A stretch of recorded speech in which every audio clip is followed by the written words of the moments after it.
nikmatil iman wal Islam wa hiya a'dhamun ni'am.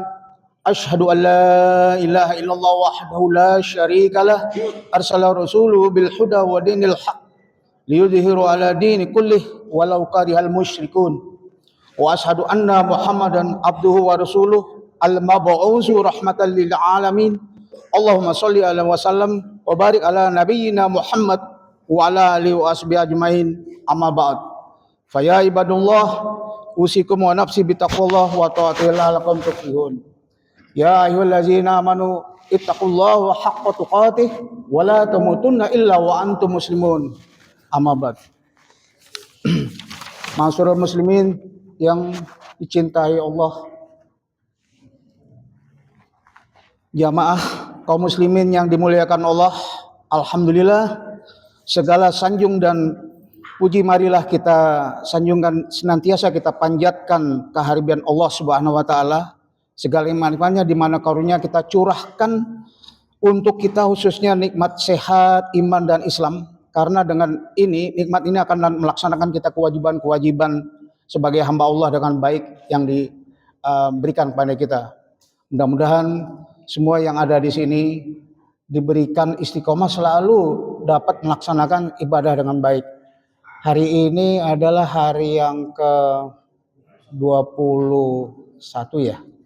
Insya Allah sisanya mudah-mudahan dari awal ke akhir kita diberikan kesehatan, diberikan keimanan yang kuat, dan dapat diberikan selalu istiqomah, dapat melaksanakan semua apa yang diminta oleh Allah, yaitu melaksanakan kewajiban-kewajibannya. Salawat dan salam semoga senantiasa kita curahkan, tercurah kepada junjungan kita Rasulullah SAW yang telah membimbing kita kepada akhlak yang mulia, akhlakul karimah dan kebenaran Islam, dan beliau pula lah orang yang kita nantikan syafaatnya kelak di hari kiamat. Semoga kita yang hadir di tempat yang mulia ini penuh berkah ke dalam masuk golongannya umat beliau yang mendapatkan syafaatnya kelak di hari kiamat. Amin amin ya rabbal alamin. Mari kita selawat bersama untuk dia. Allahumma sholli ala sayyidina Muhammad wa ala ali sayyidina Muhammad. Kita selalu bilang selawat pada dia, tapi kita nggak pernah selawat. Mari kita selalu selawat. Allahumma sholli ala sayyidina Muhammad wa ala ali sayyidina Muhammad. Selanjutnya mari kita senantiasa kita tingkatkan keimanan dan ketakwaan kita kepada Allah dengan iman dan takwa sebenar-benarnya, yaitu dengan menjalankan seluruh perintahnya, dengan menjauhi segala yang dilarangnya, karena iman dan takwa itu adalah kunci untuk meraih keselamatan dan kebahagiaan di dunia dan akhirat. Saudara-saudaraku yang kami cintai, pada saat ini udah banyak ya beberapa ustadz menjelaskan soal puasa dan sebagainya. Ya semuanya hampir sama lah. Kita selalu mendapatkan ilmu yang dari mereka dan selalu diulang-ulang, dan ini pun kita selalu melaksanakan untuk meningkatkan ibadah kita pada Allah. Kita juga harus ingat apa yang kita harus laksanakan untuk di kemudian hari. Contohnya kita harus jangan juga melupakan. Contohnya suatu kematian. Contoh kematian itu merupakan suatu yang pasti, yang mestinya kita tahu kapan hal ini terjadi sama kita. Kita nggak tahu kapan waktunya, dan yang penting bagi kita meninggal atau mati seharusnya kita dalam keadaan muslim, tunduk taat dan berserah diri kepada Allah, sebagaimana disebutkan dalam firman Allah yang tadi saya sebutkan. Ya ayyuhallazina amanu taqullaha haqqa tuqatih wa la tamutunna illa wa antum muslimun. Ya ayyuhallazina amanu, hai orang-orang yang beriman, ittaqullah, bertakwalah, haqqa tuqatih, benar-benar takwa, wala tamutunna illa wa antum muslimun. Janganlah kalian mati dalam kondisi bukan muslim. Ini yang kita khawatirkan. Untuk itu kita tahu bahwa kematian seharusnya menjadi saat yang menyenangkan, tapi yang ditinggalkannya itu merasakan suatu kesedihan. Apalagi orang yang bersangkutan, dia mungkin bukan kesedihan ya, suatu ada hal yang mungkin penyesalan yang memang dia tidak tahu ya, misalnya itu maka untuk mengalami kesedihan itu dia perlu tahu apa banyak hal-hal yang mungkin belum terselesaikan di dunia. Karena itu pada kultum singkat ini saya akan membawakan beberapa agenda kematian. Emang beberapa ada poin, ada 6 poin dan sebagainya, tapi saya singkat karena waktunya. Kita singkat akan menjadi bahas mengenai 3 hal yang harus kita lakukan dalam melaksanakan untuk sebelum mati, apa yang kita lakukan sebenarnya. Apalagi kita harus ingat kembali bahwa kematian itu datangnya secara tiba-tiba. Kita nggak tahu. Kita lagi kumpul sini, tiba-tiba pulang ada kawan kita yang sudah tidak ada dan sebagainya, tengah jalan sebagainya. Makanya kita perlu ada persiapan apa sih kira-kira? Pertama adalah ada 3 agenda kematian. Yang pertama ialah yang penting yang memang kadang-kadang orang suka melupakan, itu masalah hutang. Bagi seorang muslim, hutang itu adalah hal yang harus tidak boleh sepelekan, karena meskipun nilainya jumlahnya kecil, itu menjadi kendala untuk bisa masuk kita ke dalam surganya Allah, dalam surganya Allah. Dalam suatu hadis pernah ada Rasulullah, ya, karena Rasulullah SAW qaidul haisu hudatul janais wa rafa'a rasul qabil sama. Pada suatu Rasulullah qaidul hasul tawfil janais itu adalah jama dari jenazah lagi duduk dan sebagainya, kemudian dia mengangkat kepalanya, summa hafaza basaru wa fadhu alal jannah, dia angkat kepalanya, dia bilang, Rasulullah bilang di sini, faqala Rasulullah subhanallah subhanallah ma anzala ma tasdid. Dia bilang ada dalam bahasa Arab tuh artinya ada ancaman keras. Qala tuh sahabat bingung. Sahabat bilang fafaraqna wa saqatna hatta iza kana ghoda, sampai besok. Akhirnya tanya sahabat, sa'altu ya Rasulullah, bertanya kepada Rasulullah SAW, faqulna ma tasdid allazi an-nazal, apa ya tasdid yang dianggap ancaman keras? Ya Rasulullah jawab, wallazi nafsi biyadil lahu kutu wajal bisabilillah summa asa wa summa qutila summa asa summa qutila wa alaidan ma dahilal jannah hatta yubdaudain. Dia bilang bahwa kerasnya itu, ancaman keras apa yang diturunkan, beliau bersabda itu masalahnya adalah masalah yang diturunkan, masalah hutang. Jadi kalau seorang yang sabilillah aja, dia kutila, dia meninggal, summa asa, kemudian hidup, summa kutila, kemudian dia mati lagi, walahidain, tapi dia punya hutang, ma dakhulal jannah hatta yubdaudainah, tidak akan masuk surga walaupun dia mati dalam perang fisabilillah. Jadi rawahu dari Tabrani dan Hakim, niscaya tidak akan masuk surga hingga hutangnya dilunasi. Begitu berat ya hutang itu.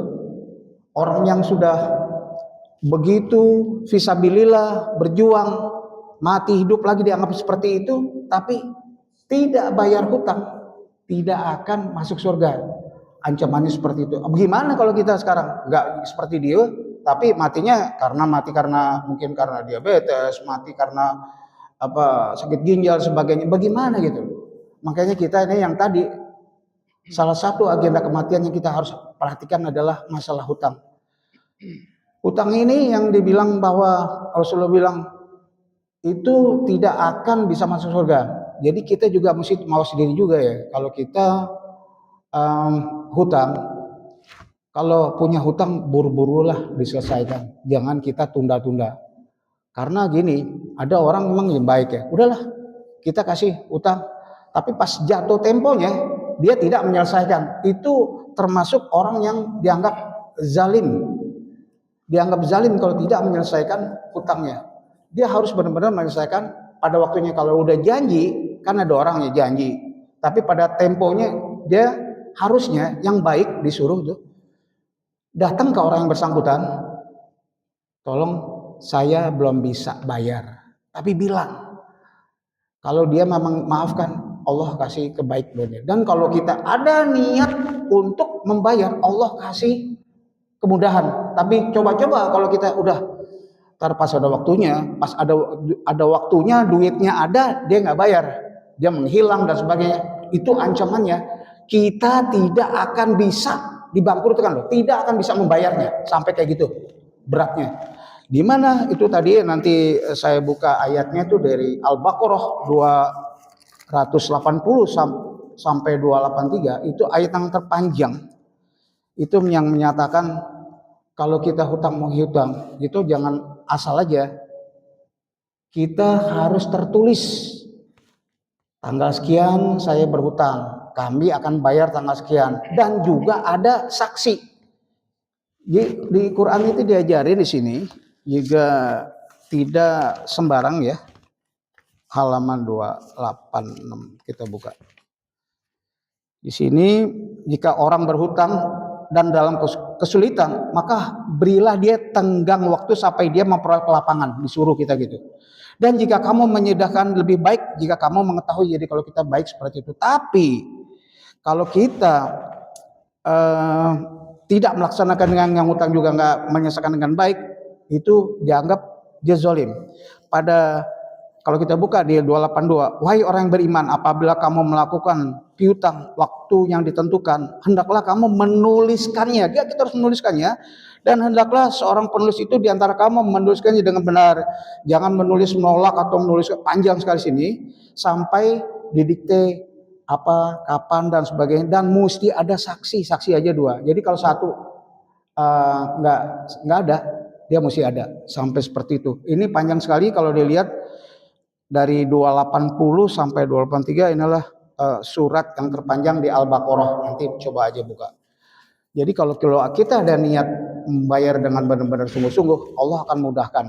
Dulu pernah ada cerita, ada beberapa orang jadi dia janji, tolong pinjamkan kami uang. Nah, kemudian dia janji, kapan dibayar dan apa jaminannya? Jaminannya adalah insya Allah Allah akan membantu kita dengan bawa nama Allah. Pinjamlah si Fulan ini, kalau nggak salah itu sekitar 1.000 dinar. Nanti kita ketemu di suatu tempat kota, nanti akan saya bayar di sana. Terus berangkatlah yang minjem uang itu. Kemudian pada waktunya karena perjalanan sebagainya nggak ada untuk kembali ke sana, dia khawatir untuk pada tanggalnya dia tidak bisa bayar. Akhirnya ada sebatang pohon, batang pohon itu batangnya yang besar itu dibolongin, ditaruh uangnya itu, disimpan dengan baik, dia kirimkan lewat laut gitu ya.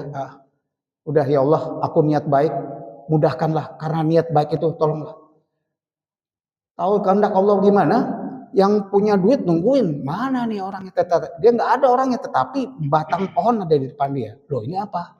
Akhirnya dibuka, ternyata adalah uang yang dijanjikan yang dibayar sama si peminjam itu. Itulah kalau orang janji dan kebenaran Allah, atas nama Allah dikasih kemudahan. Dan coba orang melakukan hal yang tidak sesuai. Makanya nih di sini benar-benar kalau kita buka di Al-Baqarah 280 sampai 283 itu terus bagaimana cara minjemnya dan sebagainya, enggak sembarangan. Kadang-kadang gini, waktu kita minjam gampang, waktu itunya orangnya tidak ada, diundang enggak ada. Mungkin kadang-kadang galakan yang minjem gitu loh. Nah ini jangan sampai seperti itu. Dan yang minjem, yang ngasih pinjam juga harusnya ini, kalau dia nggak punya tapi dia dengan baik, Allah bilang kasih tenggang waktu. Kalau orang yang berikan tenggang waktu yang baik pada yang minjam, Allah kasih kemudahan juga sama dia, barokah buat dia. Nah tadi juga pernah juga Rasulullah ya, ada jenazah, masuk jenazah tanya Rasulullah, siapa? Namanya si Fulan. Terus hal taroka sayan, apakah ada sesuatu yang ditinggalkan? Terus sahabat bilang, qala la, tidak. Dia lagi hal taroka sayan, ada? Enggak. Terus baru diingat adain itu artinya utang. Terus kemudian kata Rasulullah, karena ada hutang, Rasulullah bilang apa? Qala shollu ala sahibatul, udah sholatin aja deh. Rasulullah nggak mau, karena dia berdisiplin, bukan karena dia bukan nggak mau apa, dia berdisiplin. Kalau dia nyolatin kayak gitu, itu berarti menyalahi aturan yang itu. Akhirnya sahabat namanya Abu Qatadah bilang bahwa humma alayya ya Rasulullah faslu alaih, saya yang jamin. Karena dibilang jamin, oke. Akhirnya Rasulullah mensolatinya gitu. Jadi sampai seperti itu beratnya hutang. Jangan kita anggap enteng. Kita tidak akan masuk surga tadi janjinya kalau memang, apalagi orang saya bilang kayak gitu. Jangan kita mudah-mudahkan. Kadang-kadang Ini dia ustadz nih, udahlah pinjam aja ntar paling juga, atau kakak udahlah ntar juga dia maafin, tapi nggak boleh. Pak, dia sakit hatinya itu jangan main-main itu. Dan kalau kita tidak ingin dipersulit sama Allah karena kita tidak bayar, selesaikan atau datanglah. Dan juga kalau itu kan tidak menyakiti orang yang meminjamkannya. Itu kira-kira. Bila uang yang sudah ada tapi dia tidak bayar, maka dia dianggap matlul ghani zolim, yaitu orang yang dianggap orang yang zolim. Penundaan pembayaran utang oleh orang yang mampu tapi dia tidak bayar dianggap suatu kezoliman. Seperti ini dari Ibnu Majah, Muslim. Dan juga yang kedua, tadi kan ada 3 ya. Yang kedua adalah kita harus segera melakukan bertaubat. Agenda kedua yang harus kita lakukan dalam untuk mencegah mencapai kematian adalah bertaubat. Bahwa kita semua orang tidak ada yang tidak berdosa. Ketentuannya marah itu kita harus menjaga. Gimana nih? Ada nggak manusia yang benar-benar yang tidak berdosa? Pasti ada kan nggak ada manusia tidak berdosa. Dia harus benar-benar minta tobat sama Allah sesuai dengan ayat firman Allah bilang wasari'u ila maghfiratin min rabbikum wa jannatun arduhas samawati wal ardh uiddat lil muttaqin. Bersegeralah kamu minta ampunan dari Allah depan Tuhanmu karena surga yang luasnya langit dan bumi akan disediakan untuk orang-orang yang bertakwa. Uiddat lil muttaqin. Selalu kita ingatnya mutakin sampai juga Allah selalu kayak ya ayyuhallazina amanu kutiba alaikumusiyam kama kutiba alal ladzina min qablikum la'allakum tattaqun. Orang yang takwa, orang yang mutakin selalu tuh jaminannya adalah surga. Untuk itu lakukan apa yang selalu diminta. Nah, untuk maghfirah ini Allah senang kalau orang yang minta ampun itu. Allahu yuhibbul tawabin wa yuhibbul mutatahhirin. Allah akan menerima orang taubat yang benar-benar tobat.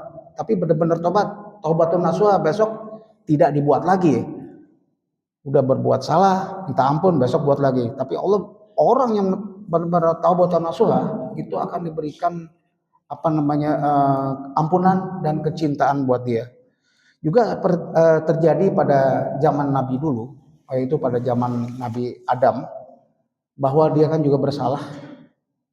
Ya Allah bilang wala taqrabah haziz sajarah, jangan dekati pohon itu, tapi dia langgar.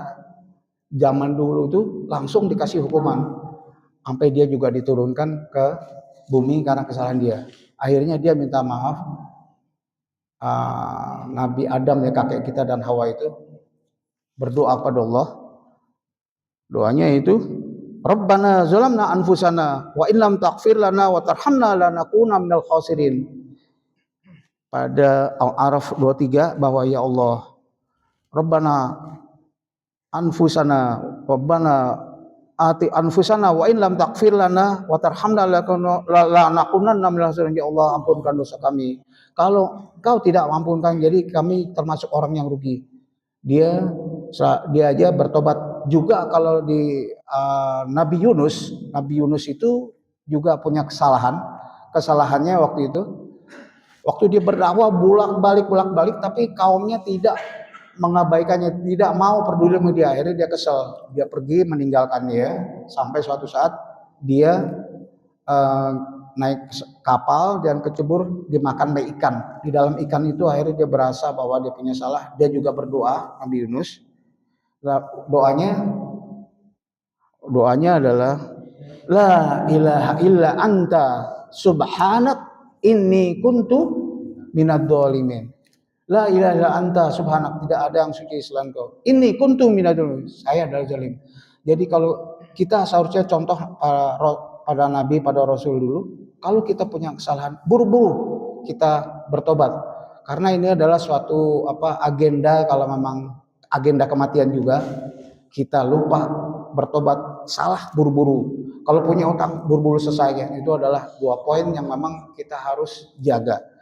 Dan yang terakhir, agenda yang terakhir ini adalah yang ketiga. Sebenarnya semua ada banyak, cuman saya persingkat aja, yaitu merupakan agenda yang harus kita lakukan sebelum mati adalah menginfakkan harta dalam hidup kita. Yang sering kita ingatkan bahwa infak harta yang kita miliki adalah uang yang kita punya, rezeki itu adalah ada hak orang lain. Kalau kita menginfakkan walaupun sedikit di masjid, nggak banyak lah, itu lebih baik daripada sekali jebret udah daripada itu kita cuma bisanya misalnya 5.000 dan itu lebih baik. Adwamu minkol beramal walaupun itu tapi continue, itu lebih baik daripada kita sekali udah gitu.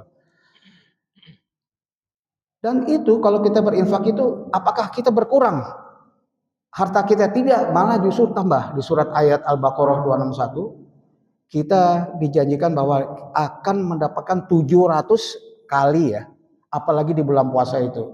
Kita lah lakukan apa yang diperintahkan Allah itu, justru akan menambah rezeki kita.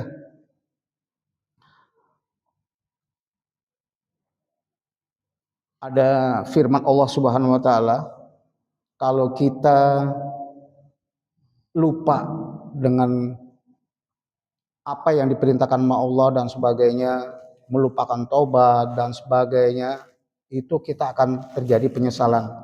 Penyesalannya ada ayatnya, ya Robbi laula akhortani ila ajalin qarib asaddaqa wa kum minas solihin. Ya Allah, dia mau mati, dia bilang, tolong kembalikan aku ke bumi. Kenapa? Aku akan bertobat dan aku akan bersedekah dan aku jadikan menjadi orang-orang yang soleh. Telat kayak gitu. Allah bilang, iza ajaluhum la yastakhiruna sa'atan wa la yastaqdimun. Kalau ajal yang sudah ada tidak bisa dimajuin atau tidak mundur, tidak bisa. Jadi jangan sampai terjadi penyesalan seperti tadi. Kita harus segera melakukan, kita tobat, yang tadi kita juga hutang kita selesaikan, juga infak juga. Kita infak atau orang-orang yang zaman dulu itu selalu dia dalam kondisi kekurangan aja. Di surat Al-Imran, allazina yunfikuna fis sarai wad dharai wal kazibina wal ghaid. Dia dalam kondisi kurang aja, itu orang-orang yang beriman, dia mau berinfakkan. Contohnya waktu itu zaman Abdul Muthalib ya, Ali bin Abi Muthalib. Saat dia mau berbuka puasa, ada seorang datang, dia bilang, tolonglah saya ini buat makan aja nggak ada, tolong bantu dong, saya berikan rezeki.